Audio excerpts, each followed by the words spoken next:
Good evening class 11। आज हम बात करेंगे थर्मोडायनेमिक्स में फ्री एक्सपेंशन की। हाँ, एक चीज़ दोबारा बोलूँगा, लेक्चर देख लीजिए ढंग से और नोट्स जो मैं शेयर करूँगा वो कर लीजिए। That is more than enough. इसके आगे आपको कुछ करने की जरूरत नहीं है। There is no need to take out any kind of refresher. Notes कर लीजिए, लेक्चर देख लीजिए, हद से हद करना है एनसीईआरटी क्वेश्चंस कर लीजिए। इसके आगे मत जाना, बहुत डिटेल पढ़ा रहा हूँ थर्मो को। देखिए, तो फ्री एक्सपेंशन किसको बोलते हैं? अगर किसी गैस के ऊपर हम एक्सटर्नल प्रेशर जीरो कर दें, जैसे गैस फिल करी आपने पिस्टन में, अपने सिलेंडर में, और ये गैस का प्रेशर है और आपने क्या कर दिया, पी एक्सटर्नल जीरो, तो गैस क्या होगी, जो एक्सपेंड होगी उसको हम बोलेंगे फ्री एक्सपेंशन। अगर आपके आसपास एयर का प्रेशर जीरो हो जाए, इसका मतलब क्या है, वैक्यूम है। तो कई बार हम ये भी बोलते हैं expansion of a gas in vacuum is called free expansion. और फ्री एक्सपेंशन में कोई भी वर्क नहीं होता है, क्योंकि पिस्टन अपने आप मूव करेगा ऊपर, क्योंकि इसका जो पी एक्सटर्नल है वो क्या है, टोटली जीरो है। चाहे आपका रिवर्सिबल वर्क हो, चाहे आपका इरिवर्सिबल वर्क हो, तो फ्री एक्सपेंशन में जो टोटल वर्क होता है वो जीरो होता है। तो एग्जाम में कैसे आएगा, एग्जाम में आएगा डिफाइन फ्री एक्सपेंशन। तो आप क्या बोलोगे, expansion of a gas in vacuum. Vacuum का मतलब when P external equal zero is called free expansion. And what is the value of work, the value of work will be zero. अब देखिए, देखो ध्यान से, पी एक्सटर्नल जीरो होगा then work will be zero. अब चाहे वो reversible work हो, चाहे वो इरिवर्सिबल वर्क हो, वो दोनों क्या होंगे, आपके जीरो होंगे। क्लियर है, ये ध्यान रखना। अब जैसे हम इरिवर्सिबल वर्क बोलते हैं तो हम क्या बोलते हैं, W equal minus P external dot delta we. Expansion हो रहा है तो माइनस में लूंगा, सिस्टम वर्क कर रहा है, और पी एक्सटर्नल क्या है, जीरो है, तो क्या हो जाएगा, minus zero into delta we equal zero. सही है। सिमिलरली रिवर्सिबल वर्क है, माइनस एन आर टी, क्या लिखते हो आप, 2.303 लॉग V2 अपॉन V1। सही है। अब जब एक्सपेंशन जीरो है, मतलब आपका जो वैक्यूम है वो, तो वॉल्यूम क्या हो जाएगा, इनफाइनाइट हो जाएगा, और वॉल्यूम क्या होगा, अनडिफाइंड, तो पूरी वैल्यू क्या हो जाएगी आपकी, जीरो। तो सिंपल कंसेप्ट ये है, चाहे रिवर्सिबल वर्क हो चाहे इरिवर्सिबल वर्क हो, आपके फ्री एक्सपेंशन में वर्क की वैल्यू जीरो होती है। ये ध्यान रखना, भूलना मत इसको।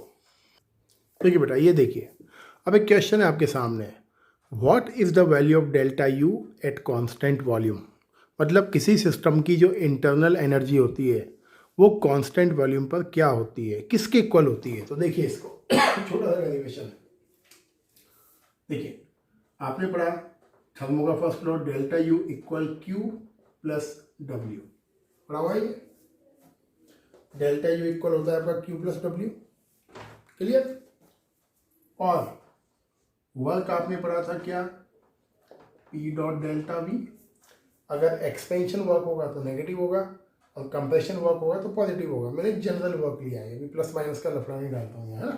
तो आपने लिखा delta U equal Q plus P delta we. सही है। आपने क्या लिखा, एट कांस्टेंट वॉल्यूम। अगर आपका वॉल्यूम कांस्टेंट है, volume is constant, then delta V क्या हो जाएगा, जीरो। भाई अगर वॉल्यूम कांस्टेंट कर दोगे तो वॉल्यूम में होने वाला चेंज क्या होगा, जीरो। और अगर वॉल्यूम कांस्टेंट है तो कांस्टेंट वॉल्यूम पर हम लगा दें क्यू वी, मतलब कांस्टेंट वॉल्यूम पर हीट। और अगर डेल्टा वी जीरो है तो पी इंटू जीरो होगा, मतलब डेल्टा यू किसके इक्वल हो जाएगा, क्यू वी के।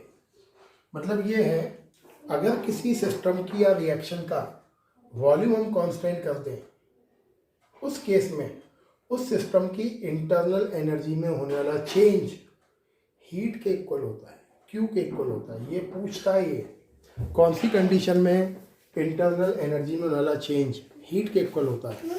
तो किस कंडीशन में होता है, जब आपका वॉल्यूम सिस्टम का कांस्टेंट है, तो ये ध्यान रखना delta U equal Q V. V मैंने लगाया किस कंडीशन को शो करने के लिए, वॉल्यूम कांस्टेंट शो करने के लिए। क्लियर है? लेकिन हमारी जितनी भी केमिकल रिएक्शंस होती हैं they don't follow the constant volume condition, क्योंकि जब आप बीकर में केमिकल फिल करोगे तो टेम्परेचर के अप एंड डाउन होने की वजह से वॉल्यूम विल चेंज। वॉल्यूम हो सकता है कम हो जाए, अगर एंडोथर्मिक रिएक्शन है तो हीट को एब्जॉर्ब करेगी एंड टेम्परेचर राइज होगा, और टेम्परेचर राइज होगा वॉल्यूम विल इंक्रीज। अगर एक्सोथर्मिक रिएक्शन है टेम्परेचर डिक्रीज होगा, और अगर टेम्परेचर डिक्रीज होगा तो क्या होगा, वॉल्यूम डिक्रीज। तो इसीलिए हमारी जितनी भी केमिकल रिएक्शंस होती हैं वहाँ हम एंथैल्पी चेंज को डेल्टा यू से शो नहीं करते हैं। अगर आपको याद हो क्लास 10th में हम शो करते हैं डेल्टा एच से। क्लियर? डेल्टा एच से क्यों शो करते हैं? क्योंकि हमारी जितनी भी रिएक्शंस होती हैं ओपन कंटेनर्स में वो कांस्टेंट प्रेशर पर होती हैं। कौन सा constant pressure? Constant atmospheric pressure. ये ध्यान रखना। अब देखते हैं डेल्टा एच क्या है। देखिए बेटा, हम बात करते हैं डेल्टा एच की, एंथैल्पी चेंज की।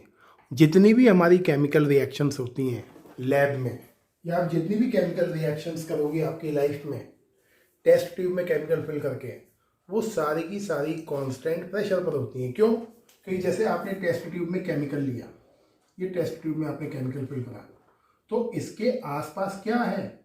इसके आसपास एयर है, और एयर का प्रेशर कितना होता है? 1 atm।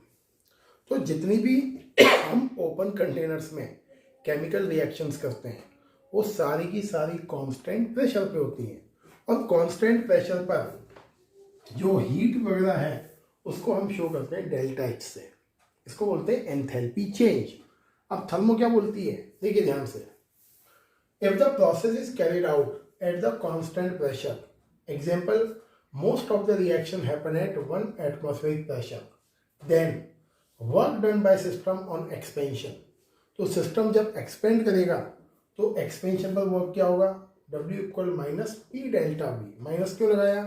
सिस्टम एक्सपेंशन शो कर रहा है, मतलब सिस्टम वर्क कर रहा है on the surrounding. And we know delta U, first law of thermodynamics है, delta U equal Q plus W. P क्यों लगाया मैंने? कांस्टेंट प्रेशर है ये, इसकी वजह से मैंने पी लगाया है। ये कौन सी हीट है? कांस्टेंट प्रेशर वाली हीट है। अब देखिए, ये लिखा हमने थर्मो का फर्स्ट लॉ, वैल्यू प्लेस करिए इसको। मैं क्यू पी को बाहर निकालता हूं यहां से, क्या हो जाएगा? Q P equal delta U minus W. सही बेटा? इस वर्क के प्लेस पर यहां से वैल्यू प्लेस करिए इस जगह, और जैसे ही वैल्यू प्लेस करोगे क्या बन जाएगा? Q P equal delta U minus minus minus क्या हो जाएगा? प्लस। तो डायरेक्ट लिख दो, प्लस पी डेल्टा पी। ये देखिए, क्लियर है? सही है? अब आगे देखिए, सपोज पी तो कांस्टेंट है तो चेंज क्या है? Volume. Suppose system change internal energy U1 to U2 on changing volume V1 to V2। System क्या करता है? वॉल्यूम V1 से V2 होने पर अपनी इंटरनल एनर्जी को U1 से U2 करता है। भाई डेल्टा भी है ना, वॉल्यूम क्या होगा? V1 से V2, तो इंटरनल एनर्जी क्या हो जाएगी? U1 से U2। तो हम क्या लिख सकते हैं इसको? QP इक्वल, और जो इंटरनल एनर्जी में हमारा चेंज है उसको आप कैसे लिख दोगे? U2 minus U1 plus P, और डेल्टा V को क्या लिख दोगे? V2 minus V1। Can we do like this? कर सकते हैं ऐसा? अब देखिए, इसको खोलते हैं। QP equal U2 minus U1 plus PV2 minus PV1। देखिए, PV2 minus PV1, got it? अब देखिए, U2 के साथ ले लो PV2 को, तो क्या हो जाएगा? QP equal U2 plus PV2 bracket clear है, माइनस ये है, माइनस साइन ये ले रहा हूँ, माइनस कॉमन निकाल रहा हूँ बाहर, क्या हो जाएगा U1 प्लस PV1। ये यहां पर थर्मोडायनेमिक्स क्या बोलती है, on the place of U, P and V एक कांस्टेंट क्वांटिटी डालती है, एक कॉम्बाइंड क्वांटिटी। तो थर्मो क्या बोलती है, अकॉर्डिंग टू थर्मोडायनेमिक्स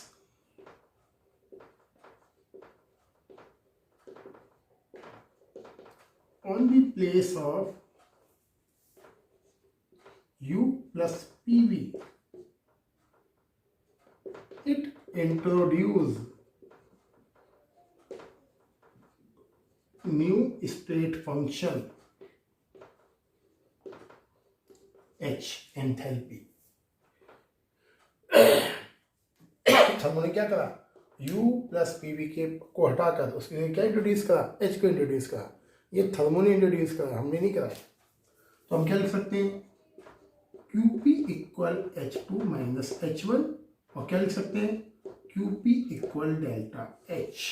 ये है डेरिवेशन। तो ये क्या बोलता है, कांस्टेंट प्रेशर पर जो हीट होती है वो डेल्टा H के इक्वल होती है। पीछे क्या लिखा था, कांस्टेंट वॉल्यूम पर जो हीट होती है वो डेल्टा U के इक्वल होती है। तो ये चीज़ें बतानी थी मुझे आपको इम्पोर्टेंट, कि जब सिस्टम आपका कांस्टेंट वॉल्यूम पर होगा उस समय उसकी हीट डेल्टा U के इक्वल होगी, और जब सिस्टम कांस्टेंट प्रेशर पे वर्क करेगा उस समय उसकी हीट डेल्टा H के इक्वल होगी। सही है, तो ये ध्यान रखना बेटा, ये छोटे से दो डेरिवेशंस थे। ठीक है बेटा, इसमें एक छोटा सा पार्ट और है, वो भूल गया था बताना मैं आपको, देख लो इसमें कुछ और। अब जैसे आपने प्रूव करा QP इक्वल डेल्टा H, तो हमने क्या लिखा, कांस्टेंट प्रेशर पर किसी सिस्टम की जो हीट है वो इक्वल होती है एंथैल्पी चेंज डेल्टा H के। अब ये वैल्यू पुट करो, put value in equation 2, equation 2 ला, तो क्या हो जाएगा, QP के प्लेस पर आप क्या लिख दोगे, delta H equal delta U plus P delta V। ये डेरिवेशन पूछ लेते हैं। हालांकि देखो मैंने इतना हाईफाई पेपर आते हुए नहीं देखा है स्कूल्स में, मैं पढ़ाता हूँ हर साल ये थर्मो, इतने डेप्थ में जाके सारी चीज़ें बताता हूँ, लेकिन इतना कभी स्कूल ने नहीं दिया। स्कूल क्या पूछता है, वही वर्क इन रिवर्सिबल, इरिवर्सिबल, वो छोटे मोटे न्यूमेरिकल पूछ ले तो पूछ ले, इतना ये तो पूछता ही नहीं है बिल्कुल। मतलब मैंने देखा नहीं स्कूल्स को, बट पढ़ाना पड़ेगा, सिलेबस में आपके डिटेल तो बताना ही है। तो यहाँ क्या प्रूव होता है कि किसी रिएक्शन का एंथैल्पी चेंज उस रिएक्शन की इंटरनल एनर्जी में चेंज और वर्क के सम के इक्वल होता है। P डेल्टा V क्या है, वर्क है आपका, तो ये डेल्टा H का वो है। अब यहाँ देखिए केस वन, देखिए बेटा, इफ डेल्टा V इक्वल 0, अगर आपका वॉल्यूम कांस्टेंट है तो क्या होगा, delta H equal delta U, 0 हो जाएगा ना पूरी वैल्यू। भाई अगर डेल्टा V 0 है तो डेल्टा H इक्वल क्या हो जाएगा, डेल्टा U। सही है, तो कांस्टेंट वॉल्यूम पर आपका डेल्टा H डेल्टा U के इक्वल होता है। केस 2 देखिए बेटा,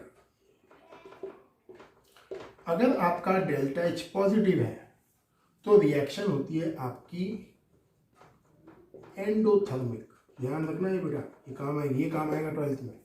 अगर किसी रिएक्शन के लिए डेल्टा H पॉजिटिव आती है वैल्यू तो आप बोलोगे एंडोथर्मिक रिएक्शन है। केस 3, अगर डेल्टा H की वैल्यू नेगेटिव आती है तो आप बोलोगे रिएक्शन एक्सोथर्मिक है। सही है, तो ये था आपका डेरिवेशन इस चीज़ का। क्लियर, तो आज के लिए इतना ही, ज़्यादा लंबा नहीं खींचेंगे। Thank you and have a nice day.